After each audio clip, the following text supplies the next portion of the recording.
Welcome, YouTube world.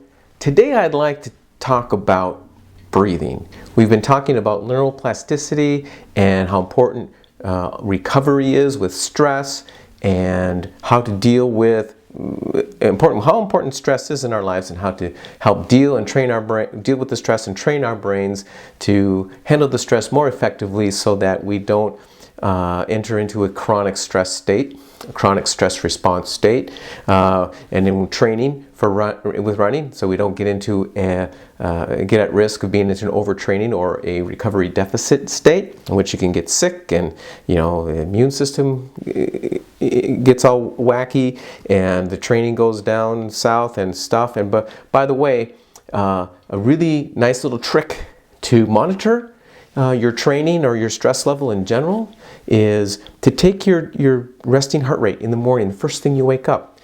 Graph it, chart it. You'll get a sense for what your normal heart rate is, resting heart rate is. And if you're training, just be aware that the day after you do a high stress workout, your body's in repair mode, and the stress response is activated to do that. So your resting heart rate will probably bump up a little bit. And then the day after you do a low stress workout, where you don't put your body into a state of disrepair or high adaptation need, the heart rate should go back down to a normal resting heart rate. But if you notice yourself feeling fatigued and tired, and you notice your resting heart rate jumping up, and there's no good reason for that, that could be a symbol that you're starting to get sick, or an indication that you need to take a break because you're pushing the edge of recovery deficit or overtraining. And so you need to back off to let the body do proper recovery. Now, activating the part of the brain that is we've talked about rest and digest part of the brain. One way to do that is with good breathing. And this is out, you can go on YouTube, find a lot of information. You can Google this on breathing. What I want to share with you what I've learned, and do an exercise at the end of this about breathing that has been helpful to me. So what I've been exposed to from people who are smarter than me, they do a lot of reading about the research. And what I have been exposed to, what I have been told is, when you breathe in, you activate more of the system of the brain that deals with the flight, fight, and freeze, the stress response part of the brain. And when you exhale, you activate the rest and digest part of your brain. And what's really interesting, when I am on my long runs, when they're low stress, my inhale and my exhales are pretty balanced. But when I'm doing a hard workout, I notice that my exhales get shorter, my inhales are still longer, but I breathe out quicker, which makes sense because if my body's in that stress response state, that's appropriate for that state. But what we would like to do to help activate the rest and digest part of our brain is to train our bodies to breathe in a way that is more helpful to us. And that is by using your belly to breathe, and then to try to increase the ability to exhale for longer and longer and longer periods of time. So right now, on the count of 3, I want you to take a big deep breath, okay? 1, 2, 3. Breathe in. Now notice, did your shoulders move? Did your ribs move? So if they did, you can train them not to by practicing breathing with your stomach. So what you want to do is you put your hand on your stomach and just push that stomach out to get the air in, getting your diaphragm to go down, and without moving your ribs or your shoulders. If you practice this, you will notice that you will begin to do this automatically.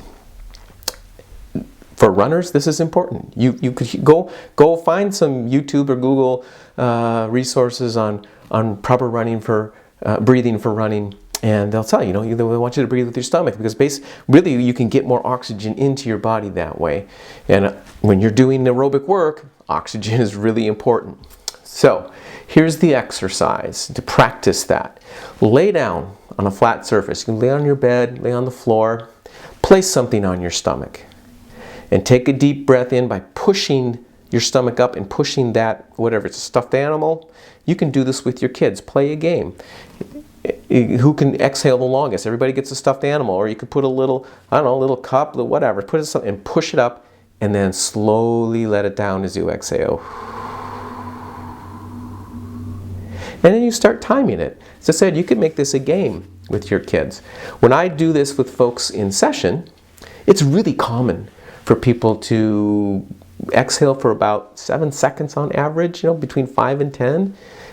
As they practice, they get better.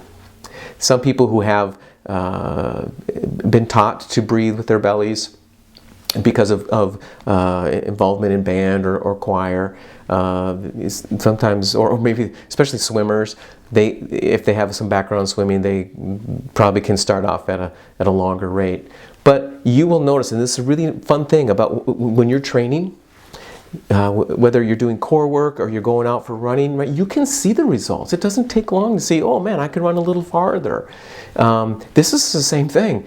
You practice this, breathe with your belly in and let it out. It doesn't matter. People are going to breathe in with mouth, breathe out through your nose, breathe in, whatever. Just, it's easier to control when you use your mouth to exhale. So, breathe in, mouth, nose, I don't care, but use your stomach. And then let it out